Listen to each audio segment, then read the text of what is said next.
Come, so now we can. I hope you can hear me. Good afternoon. Welcome to the Income Tax Subcommittee of the Ways and Means Committee. It's been pointed out we already have a quorum here. I'd like to welcome Lita F. Stration to the first Income Tax Subcommittee meeting. I'll let the chairman welcome them to the big committee, but great to have you, Lita F. Stration. First bill we're going to hear today is from Representative Governor's Floor Leader Sue Hong, House Bill 111.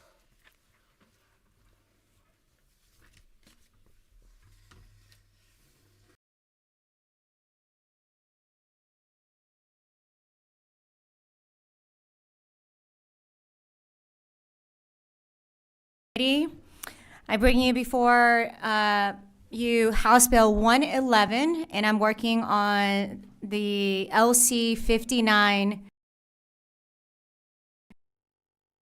version. And members, that is on your tablet. Let us know. Let David know if you've got any problems accessing the bill. Thank you.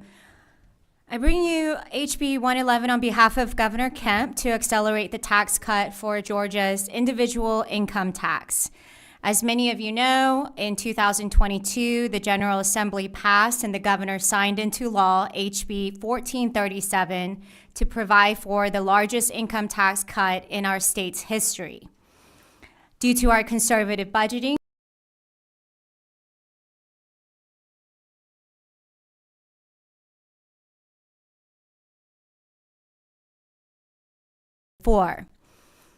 this year's proposal will further accelerate the rate by an additional 20 basis points to bring the rate from 5.39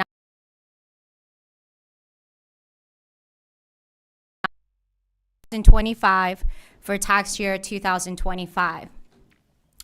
So essentially, we started at 5.75% back in 2022, and now we are looking to get down to 5.19% in just a 3-year time frame.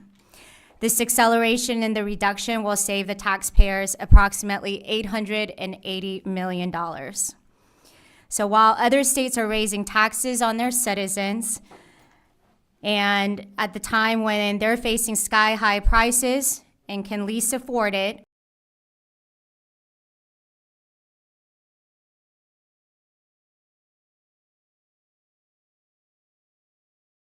ask for your favorable support, and I'll be open to any questions. I want to remind everyone that this is a hearing only today. This policy of the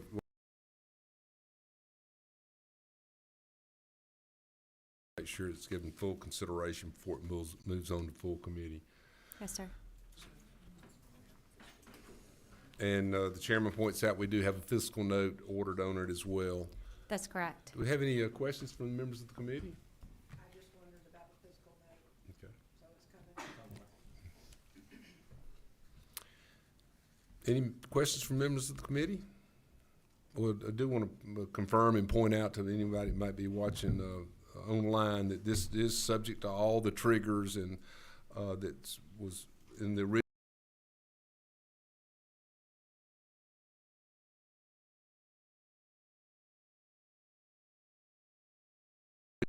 9%. So,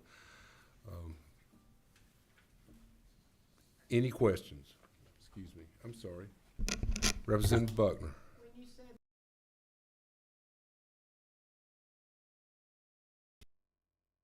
I think most of us would agree we're kind of in uncertain times, and the changes that we made to this last year, we haven't had a whole lot of time to see the long-term impact or effect. And then if we add this to it, we won't know if something goes wrong where the bad came from. I'm just wondering, this feels, I feel uncomfortable with this. We've made a lot of tax changes in the last 2 years, and we add this to it. I know it's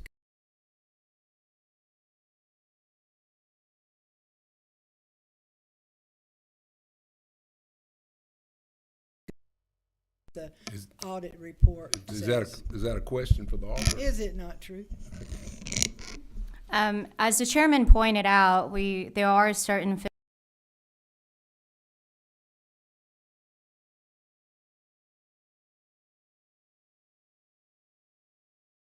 continuing our conservative budgeting. We'll continue to meet that, and we have met that each year, and that's why we're able to do this.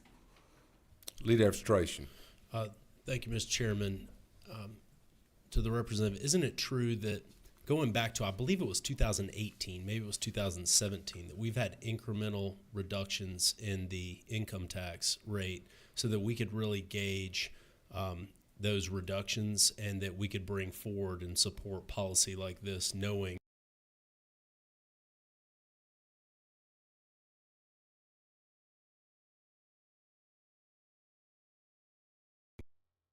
had quite a bit of time to see the impact of passing this policy and the successes not only for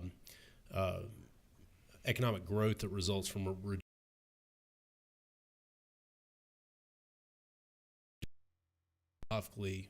taxpayer funds belong in their wallets rather than government coffers. When we have the ability to do this, that reducing tax rates is appropriate. Isn't that true?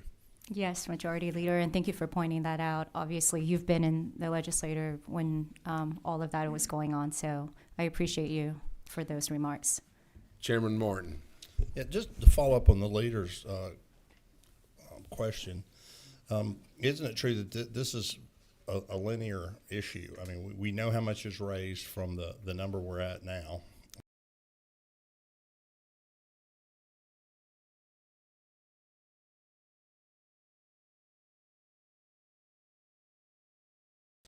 And we will do the fiscal note as the lady mentioned and as Chair will request, but we sort of know what that amount would be. And isn't it further true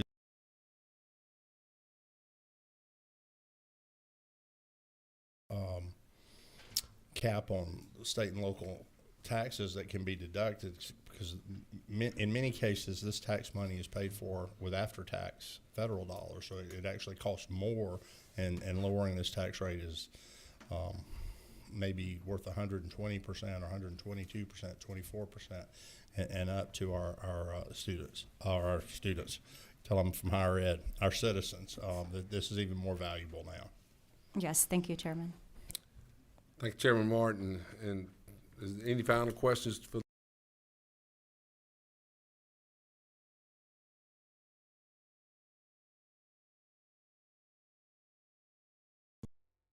I would imagine some consideration has been given to the fact that we happen to be nestled in a very competitive region, and that we see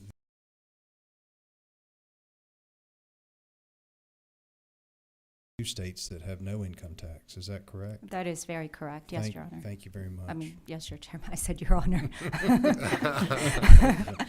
Not a courtroom. Switch ways, sorry. All right. Well, thank you, Representative, for floor leader, for a great, thorough presentation of the measure, and we look forward to having you back for the second discussion of the bill. So Thank you, for Chairman. your Thank time. you, members of the committee. And we have floor leader.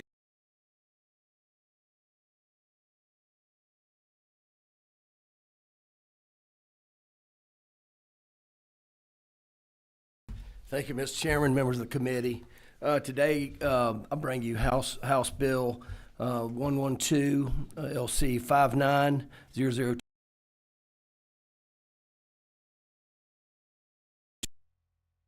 Another of the governor's priority pieces of legislation that we're carrying on the House floor, starting here.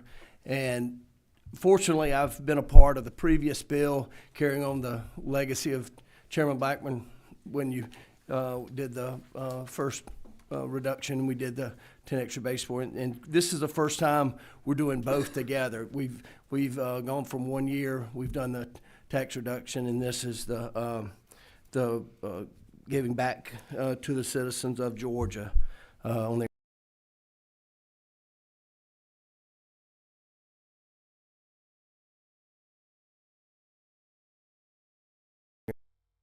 legislative session and HB 162 in 2023. The only change here is being made in the legislation is this is to account for the tax years of 2020 $1 billion, and these funds will be included in the amended budget, and again, it will benefit $250 for individual filers, $375 for heads of household, and $500 for those married and or jointly filing. This is just, again, another measure of how Governor's office is supporting Georgians facing the consequences of inflation and poor economic policies from Washington, D.C. over the last 4 years. To receive this respective refund, taxpayers will simply need to file their tax returns for the 2023 and 2024 in order to receive the credit.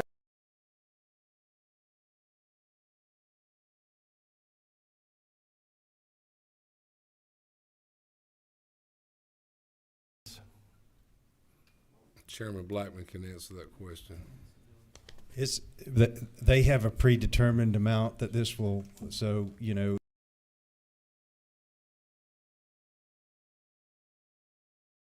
amount was, did Yes. you not? Thank you. Any follow-up questions? Representative, can you remind us if this were to become law signed by the governor, this additional $1 billion, can you remind us how much cumulative returns to the taxpayers would have been paid out under Governor Kemp's leadership with measures that are passed through the General Assembly? What the aggregate amount would be? Well, this would be the third time we've done this, so you're looking at,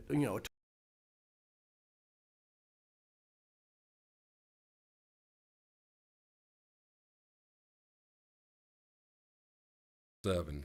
with everything, with with the the other. income Okay, tax yes, cuts, okay, I'm correct. talking about With the the specific. overarching, Yes, correct. keeping money in taxpayers' pockets. Any further questions for the floor leader? I'm sorry. Chairman Carpenter. Thank you, Chairman. Floor Leader, quick question. Is this going to hit, just so we can explain it to our constituents? A lot of times there's confusion. The paper's going to put out that we're giving $1 billion tax credit. Everybody's getting $500.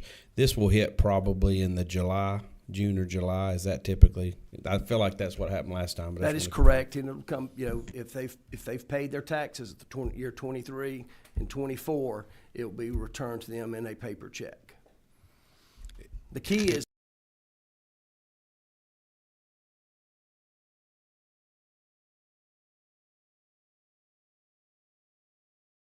some people, because of our generous senior exemptions, Correct. in fact, do not pay income tax. So this is only, you receive a return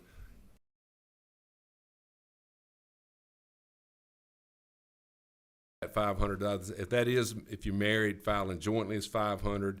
If you're single head of household, it's $375. And if you're just a single taxpayer or married taxpayer filing a separate return, it's limited to $250. That is correct. But in the aggregate, it'll be $1 billion returned to the taxpayers of the state of Georgia. All right.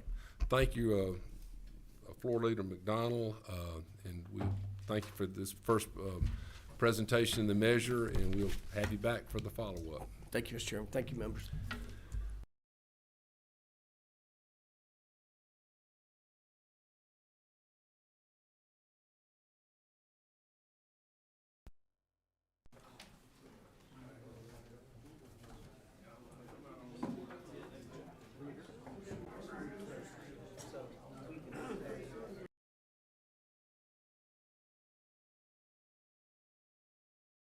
That's what they, that's kind of the goal. That's what happened last time. Everything's, depending on, paying their taxes. Yes. We're not controlling what we have. I was just confused at the beginning when you were saying about you file 22. No, you had to pay your 23. No, that part of it. One of our new reporters didn't get. All that is, if you want no money, those people that run the trailer now.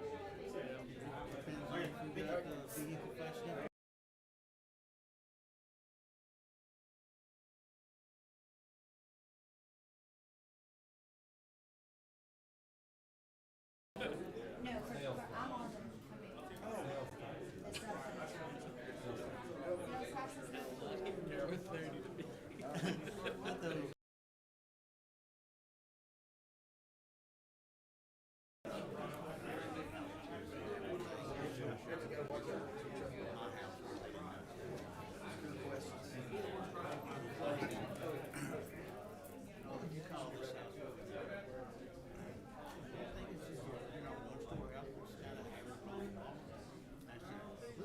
read the sign. Thing still got the axles up on it. And I said, it's still got the tag on the back of it.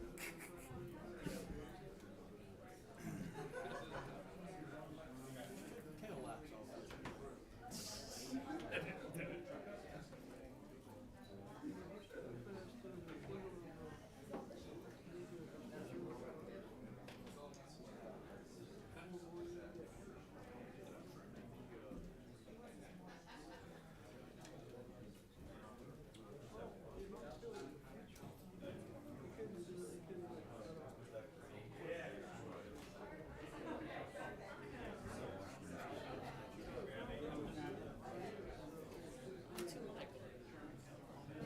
A little bit, but not really.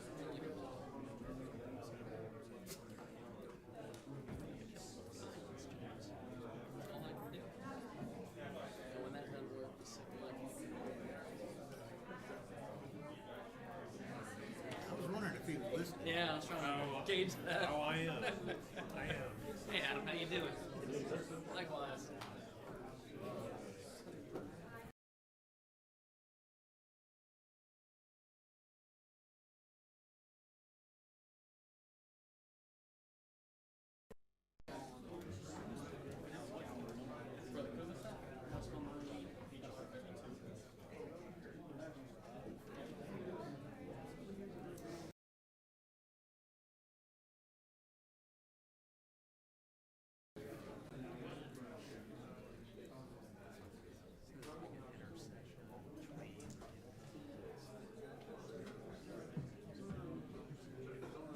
Yeah, I forget how the calendar reads. It's usually like that.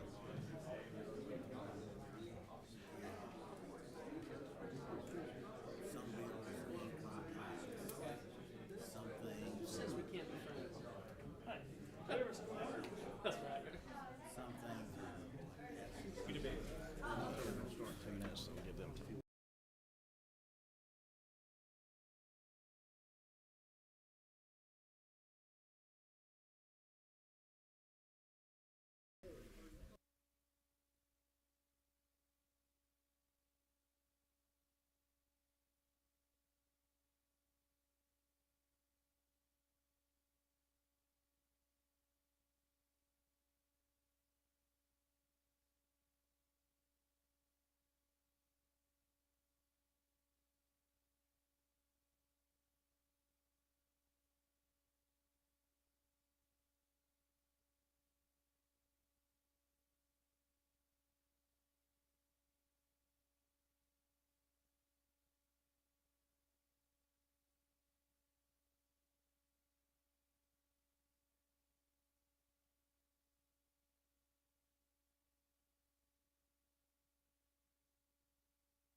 Subcommittee to order. We have a quorum. We will start out and we will ask on HB 90, Majority Leader Administration, if you want to come to the table up there and present your legislation. If you want to go ahead, we'll have questions after the first one, then go right into the second one. We can do it that way. Yes, sir. All right, thank you, Mr. Chairman. So I bring before you today House Bill 90 and H.R. 32, similar to the chair, well, along the lines of the chairman's instructions. We can take them one at a time.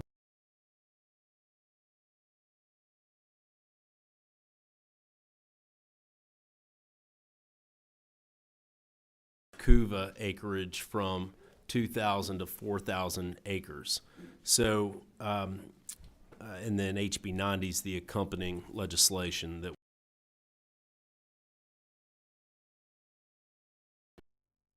minimum and maximum is 10 acres to 2,000 acres currently. And the issue that family farmers are running into is if your farm is just over 2,000 acres, or potentially a multiple of 2,000, in practice, what's happened is families will sometimes have land in different family members' names. In order to preserve the family farm, it's critical to be done at the time, but then years later, maybe something will happen, such as a death in the family, things go to probate. There could be I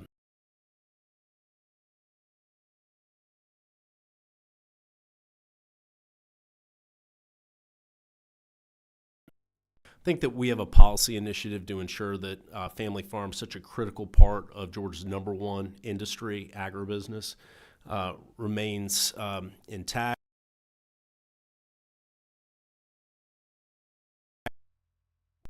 And increasing this cap from 2,000 to 4,000 acres is a very measured approach to accomplish that goal.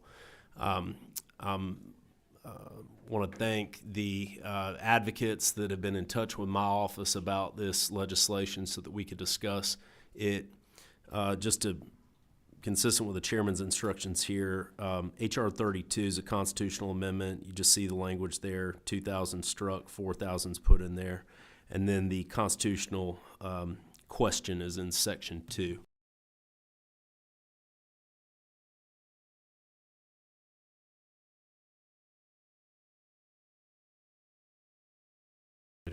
Anybody on the committee have a question on the constitutional amendment? If not, we'll go right into the bill itself. Mr. Leader. Thank you, Mr. Chairman. So the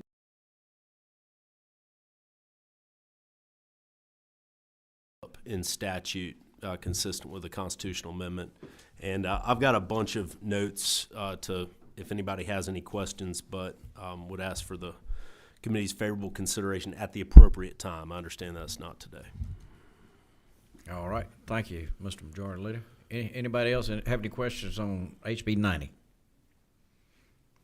All right. Well, thank you for this first meeting. We'll look forward to have a notice come out for the second meeting, and thank you, Mr. Leader, for the presentation. Thank you, Thank you Mr. to the Chairman. members of the committee, and this meeting is now adjourned.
Ladies and gentlemen, we'll go ahead and keep us rolling here. I'll call this meeting of the Sales Tax Subcommittee.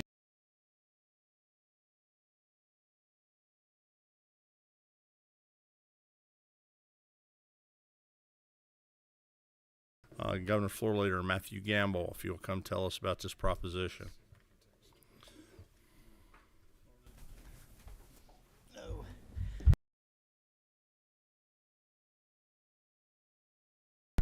We've been down this path before. House Resolution 42 that I bring on behalf of the governor today will simply ratify the governor's temporary suspension of the collection of motor fuel and diesel fuel taxes in response to his 3 executive orders in October of 2024 declaring a state of emergency for Hurricane Helene. Because of the suspension, the General Assembly was not in session, and so in order for us to convene, we need to ratify what has already been done through executive order, which is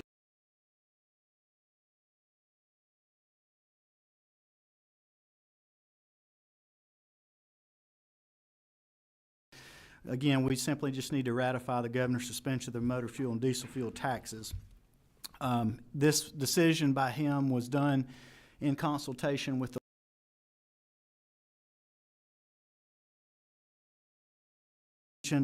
done that, and it's allowed the opportunity to help lessen the burden of horrific natural disaster during the time of Hurricane Helene. So that, in essence, is what House Resolution 42 seeks to do, and I'm happy to entertain any questions that you may have about this.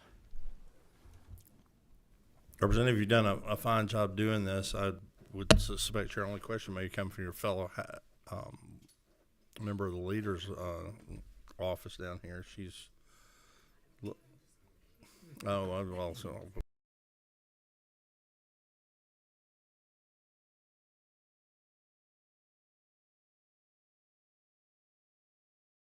we'll carry over for a second hearing, but if there are any questions of the subcommittee members, I would ask you to get with Representative Gamble, and we'll try to be in a posture with the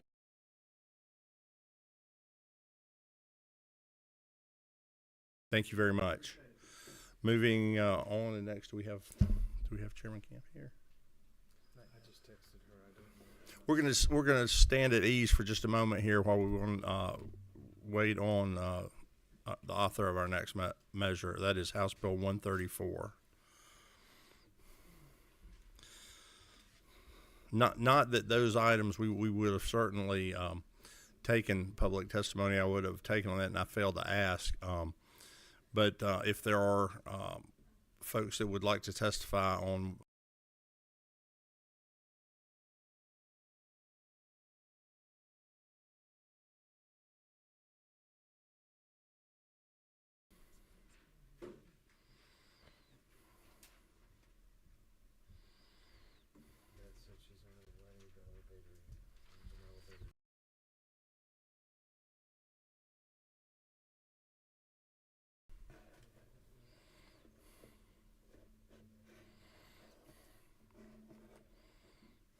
you want to go to the next subcommittee?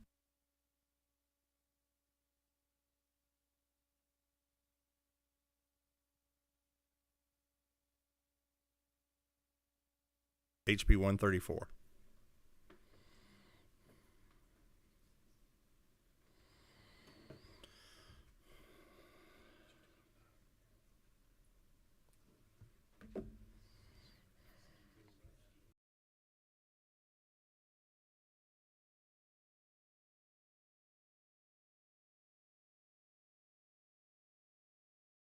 And it is on your iPad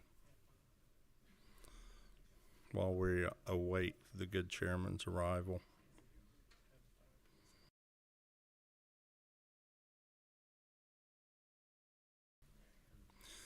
And just finishing up, I'm sorry, she's here now.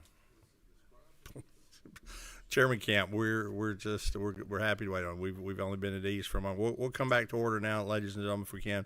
We have House Bill 134. Chairman Camp, I'm working off LC 500980. Is that what you have? Yes, thank you, Mr. Chairman. That is the bill that I'm working from too. Tell us Bill's- about your proposition.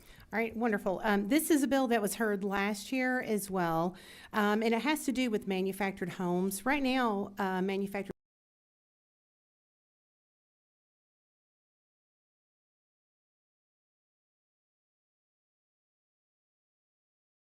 sales tax on the labor. And so what this bill does is this modifies how we tax manufactured homes. So it puts them at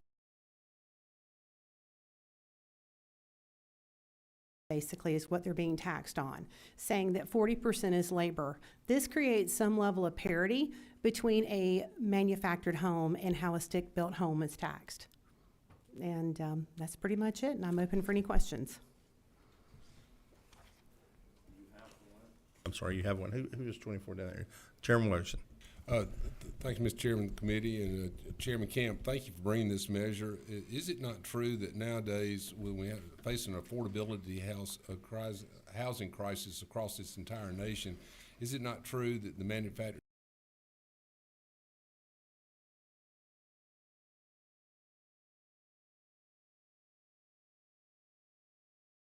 economic spectrum, is it not true that oftentimes you cannot tell the finished product on site from a stick-built home? Is that not true? Yes.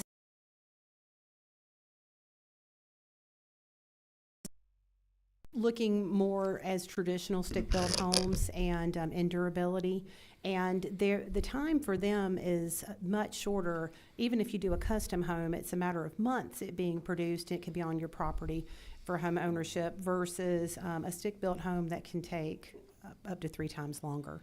So in this state that where we have a housing shortage and an affordability shortage, it is an entry-level home or a home for anyone at any point in their lives. So is it not true what you just said was because of the fact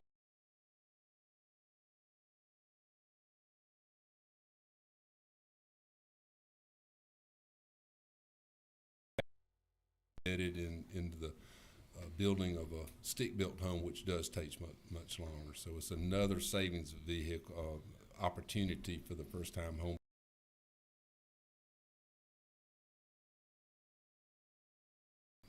Representative Stinson.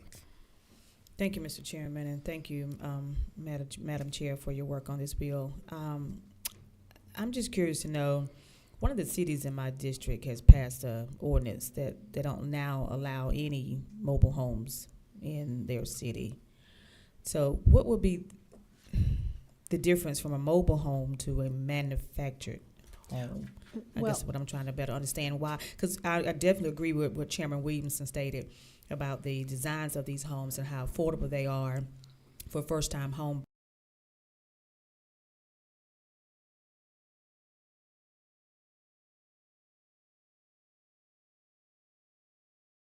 Allow them into their communities any longer kind of concerns me. So I'm just trying to better understand the difference, I guess.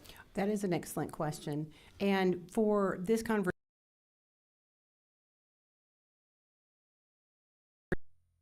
manufactured homes now, and they're one and the same because they're brought to the location. They're already manufactured. They're brought to the location, and they get a well and septic tank, or they're connected to city water, city sewer, however it works out.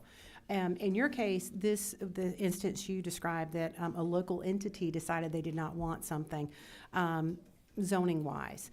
This bill does not impact that at all because they do have the ability to zone as they wish. But of course, that could be a barrier in your community.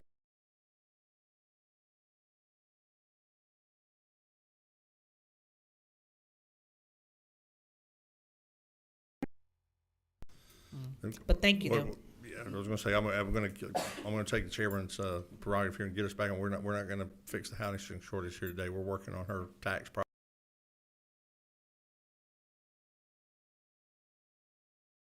Before we go that, just so people can ingest it as we're talking about this, on line 62 of the bill, you have that this would stand repealed on June 2030. And I know this committee, and I'm maybe getting out in front of Chairman Blackman, I'll ask him to weigh in if he doesn't mind. I know we tend to do that when we're doing tax, incentives, if you will. To me, your policy here seems to be one of treating homes equally. I mean, it's clear that you pay sales tax on lumber when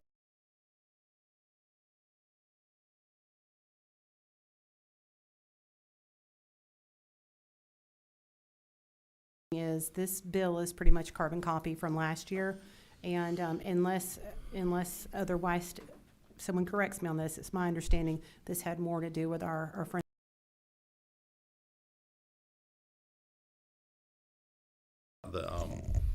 the sunset date, I this s- being more of a policy. Yeah, I think the chairman brings a good Correction. point, and I think it would be up to the will of the committee and the desire of the author of the bill as to whether or not this is a policy that we set moving forward, in which case, a sunset may not really make sense. But again, I think the chairman brings up a good point. And I have no opposition to a friendly amendment regarding that, and if the will of the committee is for this to pass, and then the whole committee in the House, then we'll let our friends across the hall deal with it.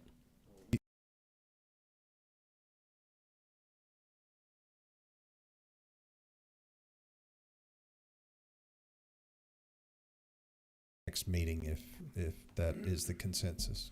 Thank you. Thank you.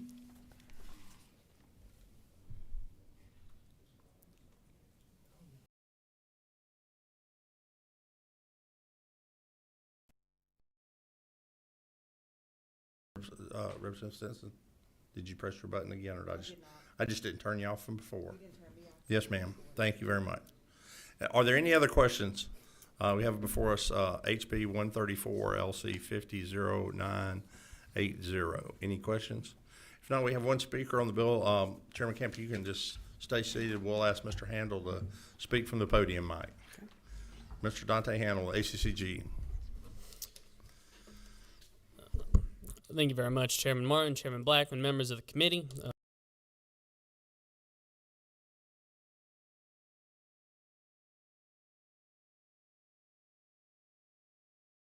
In three different ways on this bill as it's currently written. So we lose sales tax on manufactured homes not converted to real property by filing that certificate of permanent location.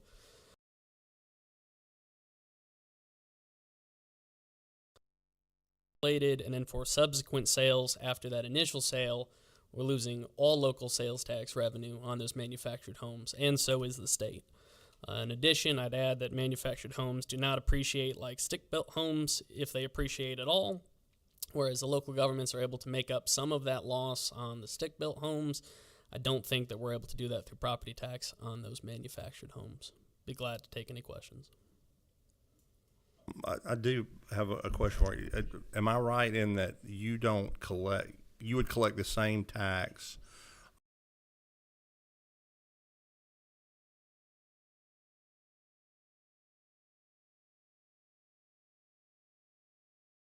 it would be on a stick-built home, right? Whatever intangibles that went along with passing the deed and so forth, right? So I'm specifically talking about sales tax on it.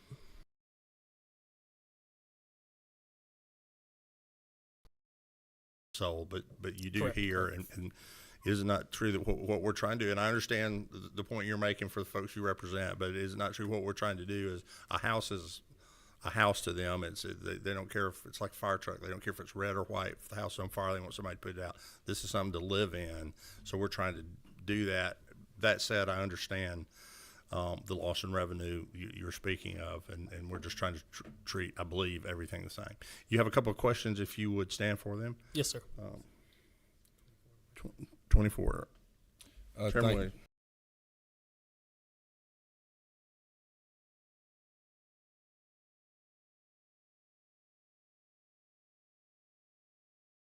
Manufactured homes, and I'm talking about the kind that I personally can't tell the difference between whether or not it's a stick-built home or a manufactured home, that y'all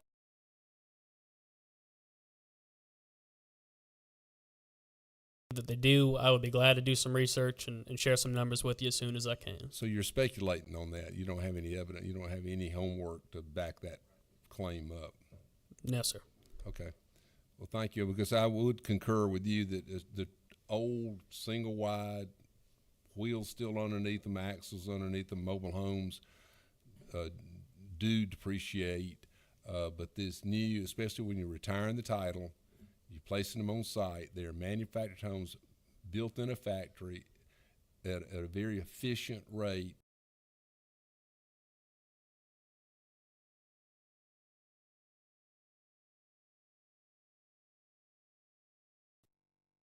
And why they wouldn't appreciate the same manner as a stick-built home. So we'll might have to agree to disagree until you can show me evidence to the.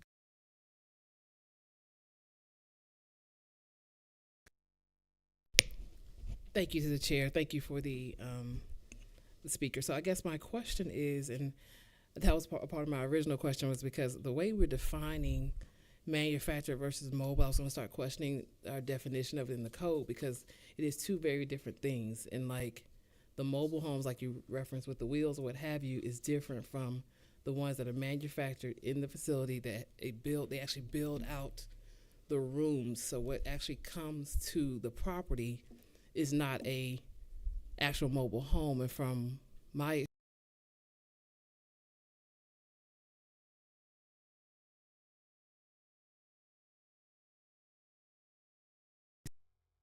original question I was going to ask is about how we're defining or clarifying definitions in reference to your bill, Madam Chair, if there's a way to have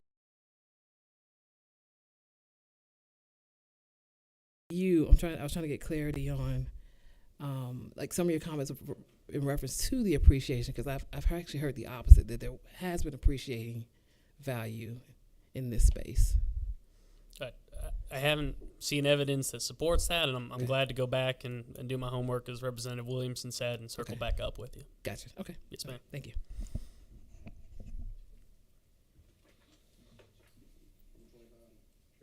Yes, sir. Just you know, I'm looking at workforce housing issues, and we've got some real problems.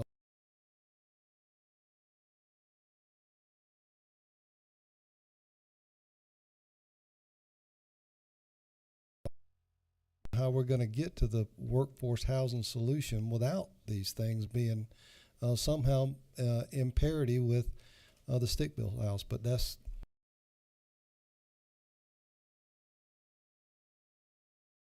and I don't see a solution without moving in this direction.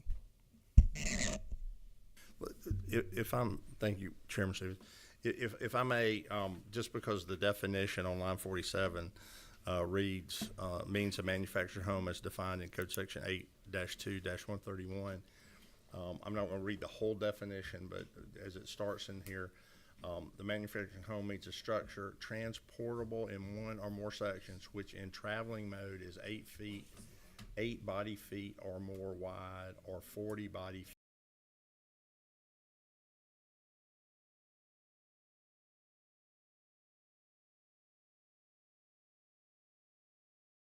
This encompasses those things, and as Chairman Williamson says, I believe they do exist in two forms. One, if I tend to strap it down and surrender the title, but that is the standard definition that's been in Georgia code.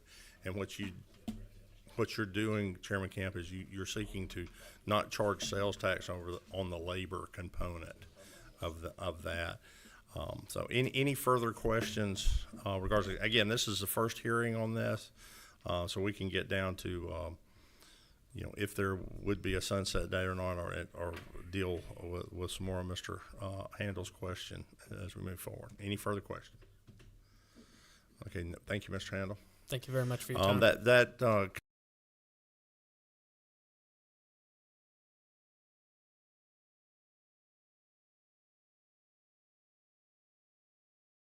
hearing as we are all items today. I would just like to say that since it was raised whether the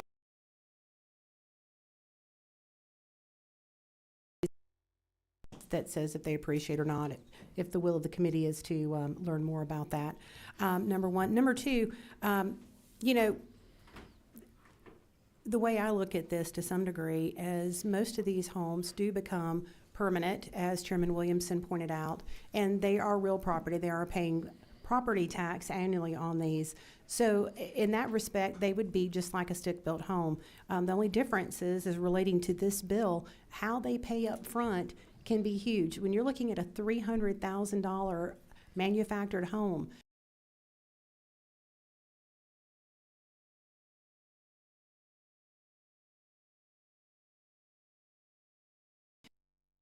a little nervous about making sure we have enough to come to the table with. There's no difference in this. So I appreciate your time, and I look forward to the second hearing. Thank you, Mr. Chairman.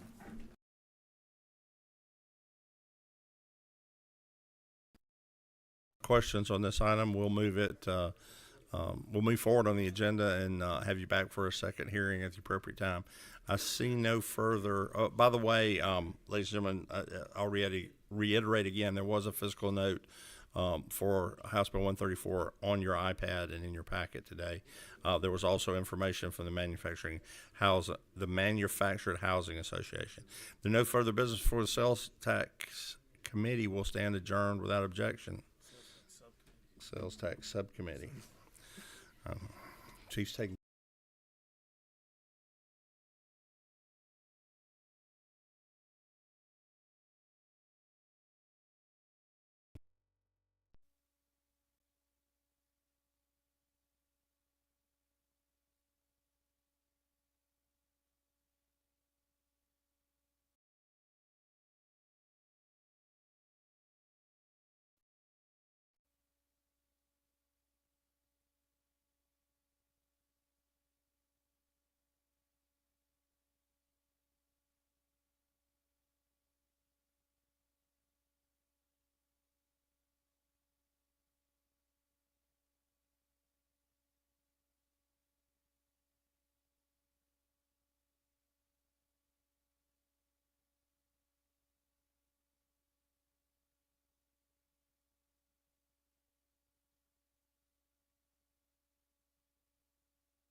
understand.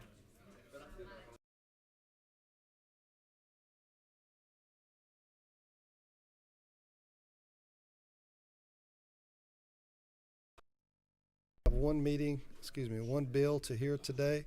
Dr. Newton, if you will come up and we're going to hear House Bill 136.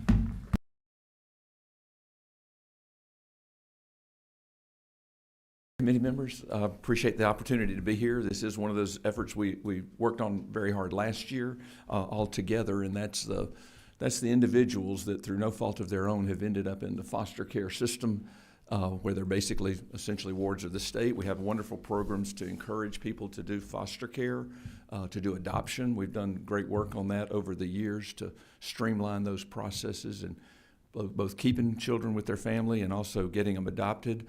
Foster care is a very real event that continues to happen where the state takes over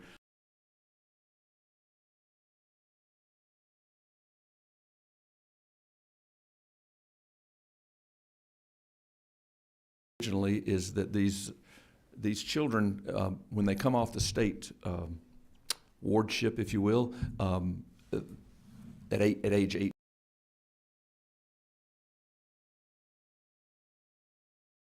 children who've turned 18, and they still need a good bit of support, whether it's assistance with getting into college, with filling out applications, with assistance with their housing, their transportation, their nutritional needs. But right now, the foster care program, it does have an end point. The beauty of the Fostering Success Act is that it allowed us through a tax credit program to have organizations, what we call qualified organizations, to be able to assist these children as they age out of foster care with the transition to adulthood, whether through college.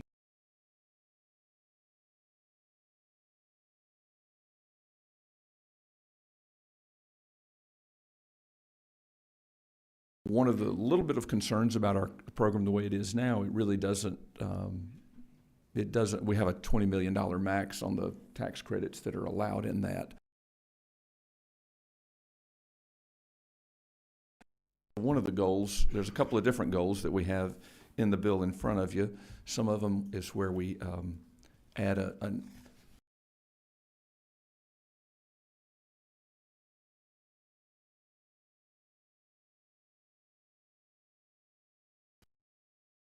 challenges that a foster child might have through lack of a stable home life and lack of mentorship and assistance occur with justice-involved youth. So we did expand that, and you'll see that in the bill that we are looking at today.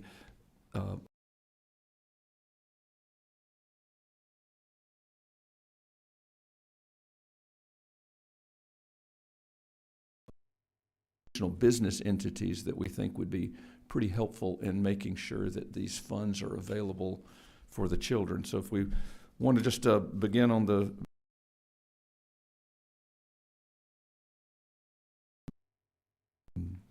page 2, we do allow foster children up to age 25. That kind of recognizes that a 2, 3, or 4 year either college or technical training might need that much time, especially since many foster children, they may not graduate until 19 or something like that. If they got behind with all the moving that many of them have had to do, they may not graduate as well on time from high school and therefore be a little slower at getting started.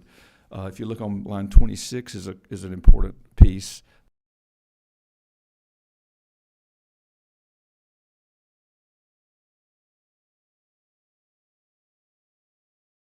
Some goes to the state. This has to do with the amount that's due the state, and the Department of Revenue will help us ensure that that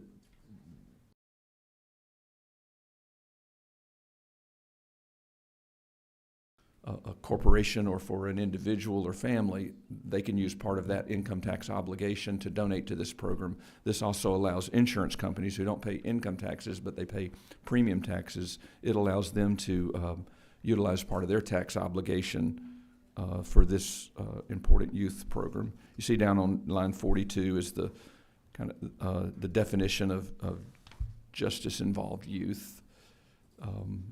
Mentorship services is an important part that you read in line 48. It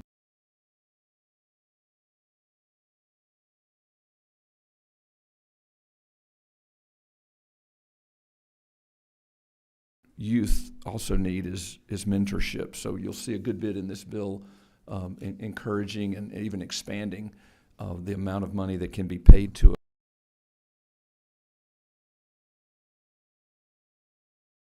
former foster children with role modeling, informal counseling, guiding, motivated, the kind of parental roles that we've asked foster parents to do, but that has now ended once they age out. You'll see down in lines 62 and following, public or private post-secondary institution, just completing their high school diploma, once again, if they've gotten behind in that, vocational school, apprenticeship programs, things like that. There is a provision for being able to compensate the mentor $100 a month or up to $1,200 a year in line.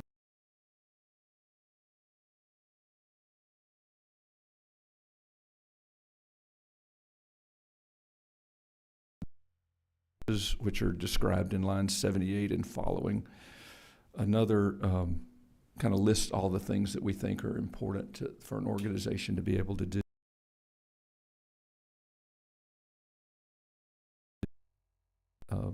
Or at least are proposing an increase from the current $20 million to $30 million as a cap a year. Once again, in line 106, where business enterprise, it mentions there where they can get a credit for the tax they pay, since they don't pay income tax, the premium taxes that they would otherwise owe. There's a clarification at the bottom of page 5 on lines 118 and following about how the department will handle the situation if the cap has not been reached or if the cap has been reached. And finally, if we can flip on over to,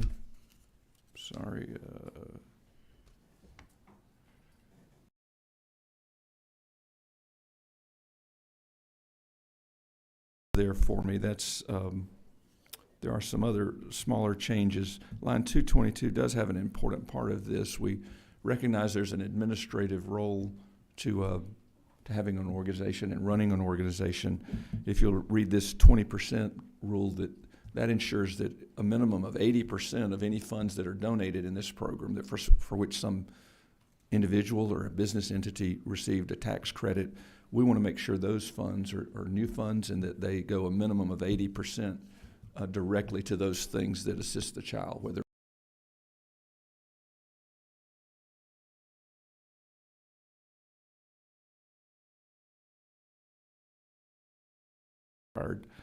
so that's an important part of the bill, is to make sure it doesn't get gobbled up in overhead, so that is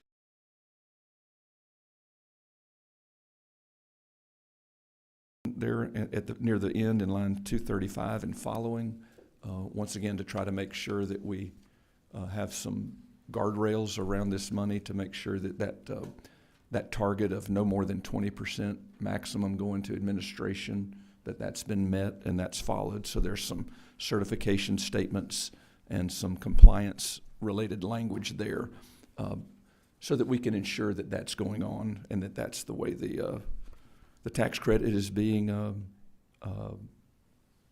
is being utilized. So those are the summaries of some of the proposed changes to the successful Fostering Success Act, but we want to make sure it's even more successful, that it can really meet the needs of some of these students and these former foster youth, and that they can go on and get that jump to the next step in life, staying out of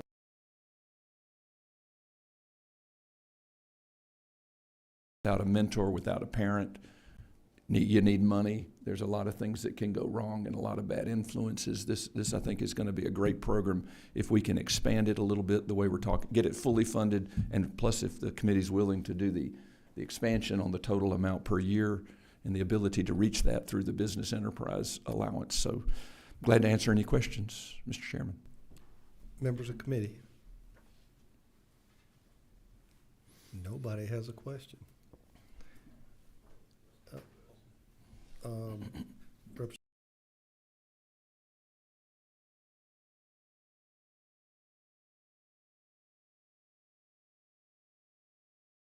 It's about age 6 through 25, but then it states we're in foster care for at least 6 months after reaching age 14. So if you're under age 14, how would that work?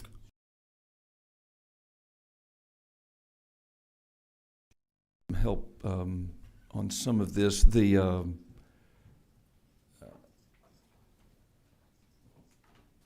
I know there are.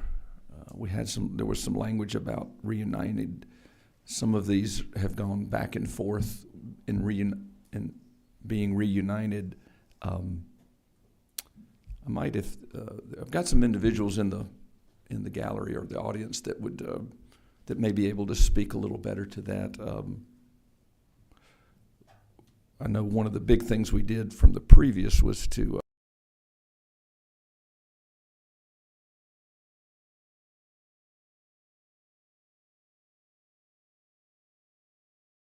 school. We did want to go to 25. I'm going to have to get a better explanation. I'm sorry about the age 6 portion. You see,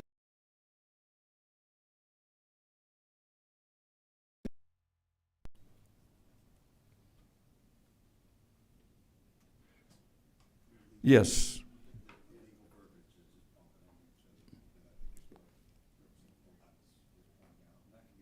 I think, yeah, we'll certainly look at that and make sure it's maybe I need to do a better job wording that. Let me ask you this way. Do you intend for it to start at age 14 or at age 6? As far as of their definition of them being a former foster child? Correct. Currently,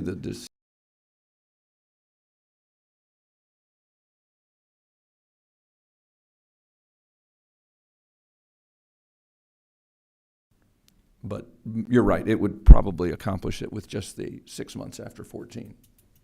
Okay. All right. Thank you. Chairman Martin.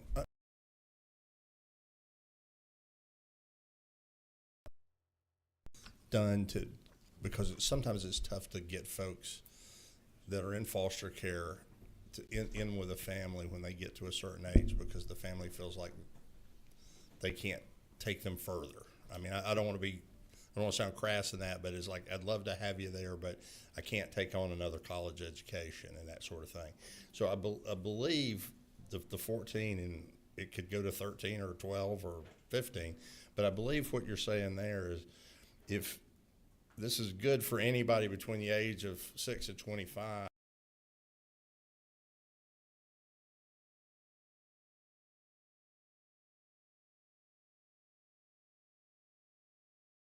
somewhere that it wasn't necessarily trying to catch you if you weren't in foster care after 14. I think that's what you. That's.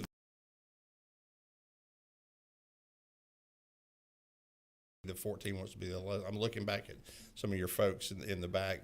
There's some yes and we'll some certainly no look about catching to make sure it's clear. I think that's clear. what you were trying to catch, or what was trying to be caught last year, was to help these individuals find a place to land, and some help for after they were to age out of the thing, age out of our system.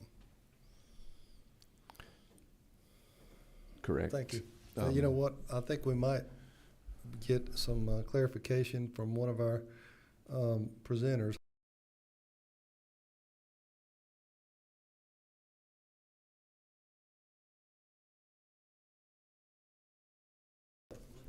I'll do what I can. Hi, I'm Heidi Carr. I'm the Executive Director for Fostering Success Act, Inc. We're one of the qualified foster care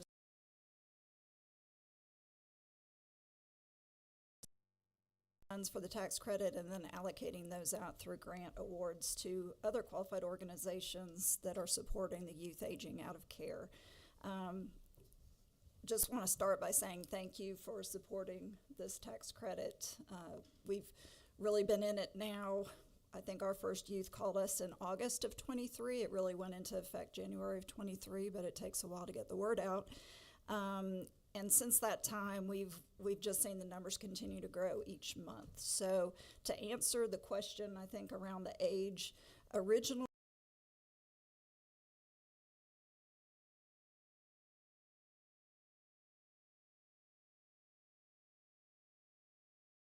more to kids who maybe were in care, left care, just to expand. We've had a number of youth reach out to us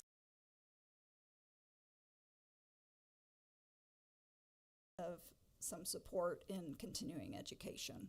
So I don't want to bore you with too many statistics, but just kind of giving some numbers to what Representative Newton was saying, 81% of that are in foster care will end up doing some type of incarceration. So it's a very high number. I've had a youth call me from prison wanting to see if they could get qualified to get help to start their education while they're in the system. So that's one statistic, 71%.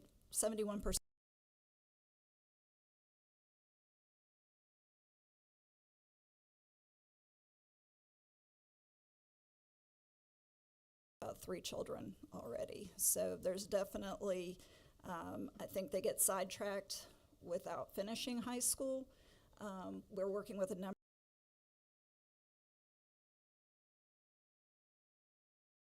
program or Career Plus that helps them earn their GED while they're also starting their technical classes. So we've had a lot of success with that. So just to share our numbers of enrollment in fall, and this is just for Fostering Success Act, Inc. I don't have numbers from all the qualified organizations.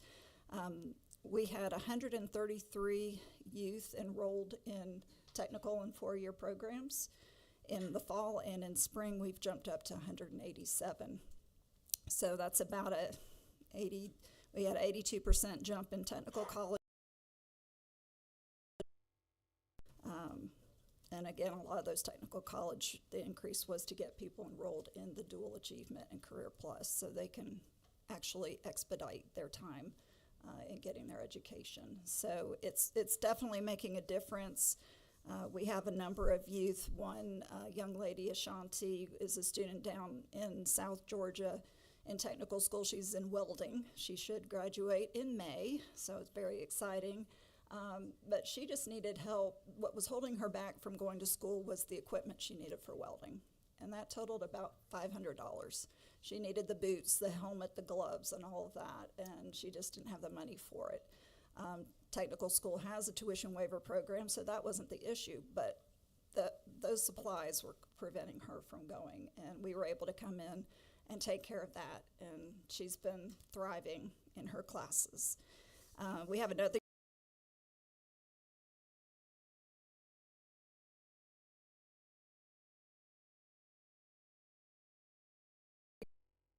homeless or were in foster care, a great system of support in bringing these kids together. We worked with him on some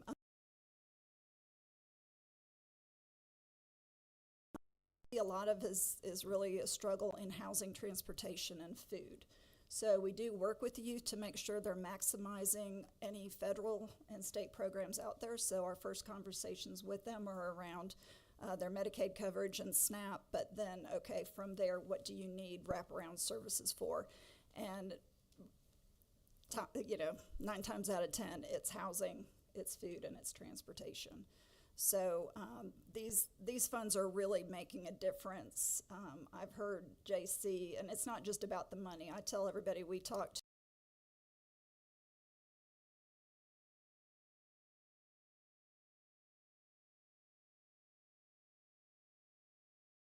impacted with a lot of trauma through their lives, with the number of moves, being in healthy and not so healthy environments, having bad influences on them.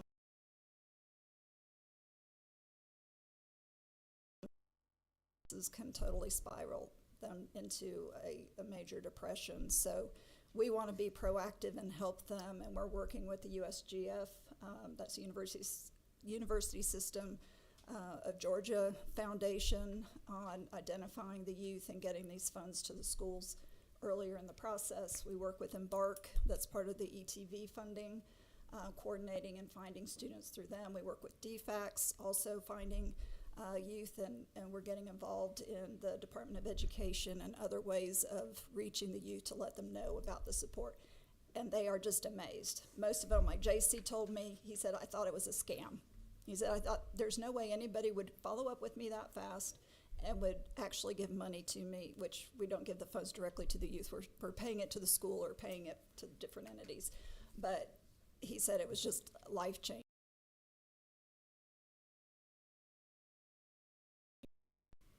Heidi, tell me again the number that stood out to me. Make sure that I heard that right. You're saying 81% of males that age out wind up in jail? Yes. They will have some form of interaction with, they may not be overnight in jail, but they will deal with law enforcement. Yeah, it's a high number. And most of them, if they end up going back to what they grew up with, it's just repeating the cycle over and over again. And we really feel like the education piece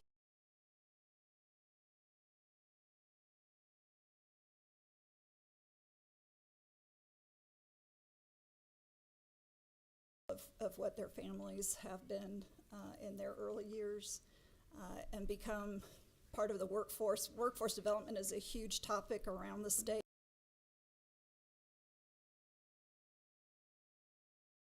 JC, we were able to work with a major corporation, and he is now an IT intern with this major corporation. They love him. He is thriving.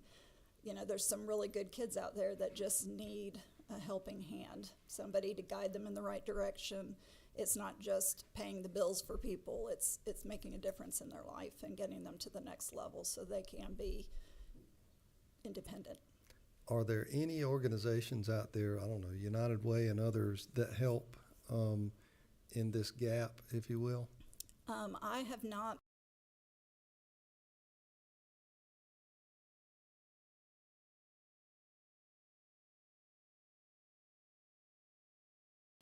One of the parts I see as I'm learning through the last year and a half of working with the youth and organizations, these youth are very resilient, and they've learned to go after any opportunity. If somebody says, here's something, a resource you might try. So there are a number of kids that we work with. They may also be working with MAC. They may be working with Up 3. They may be working with Faith Bridge or Connections Homes, Atlanta Angels. And so when we identify that through us having their name, we get those organizations together to see how can we coordinate and best serve this young person and not duplicate efforts. So those are things that we're doing, but I'm sure there's so many resources, but nobody knows where to go to get them. And so that's what we're focused on, is we're focused on the tax credit only. So we're out there trying to find as many donors as possible to fund and hopefully get to the cap. We're working with the organizations to provide funding to them so they can focus on all of their programming and fundraising that they do on their normal day-to-day to help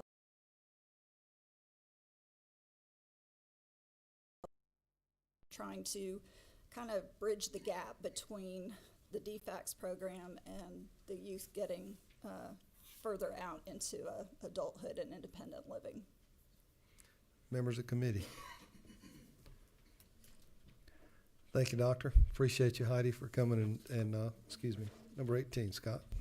Thank you, Mr. Chairman. I have a couple more questions. One is, what is the size of the need versus the credit? How close does the credit, if fully exhausted?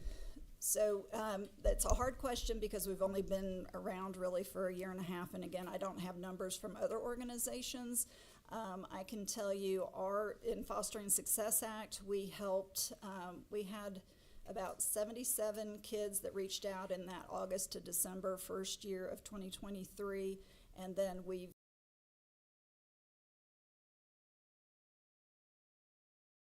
eligible because they may be enrolled in a private school or for whatever various reasons. We, expenditure-wise, distributed about $4 million in 2024.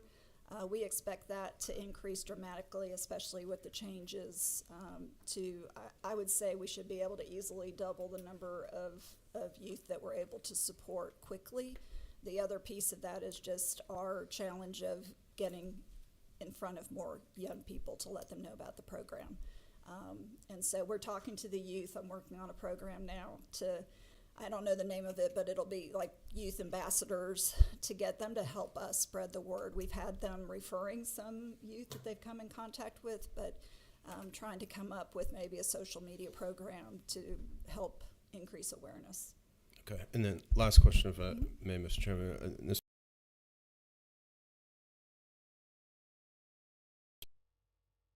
lines 26 and 27.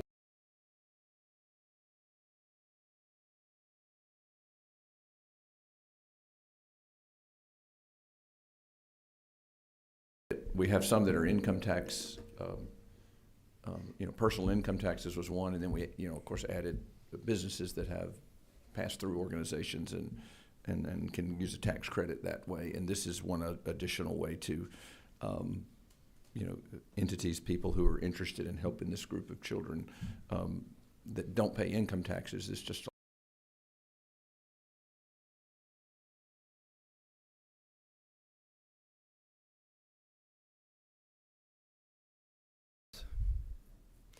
Thank you, Heidi, for coming and touching my heart.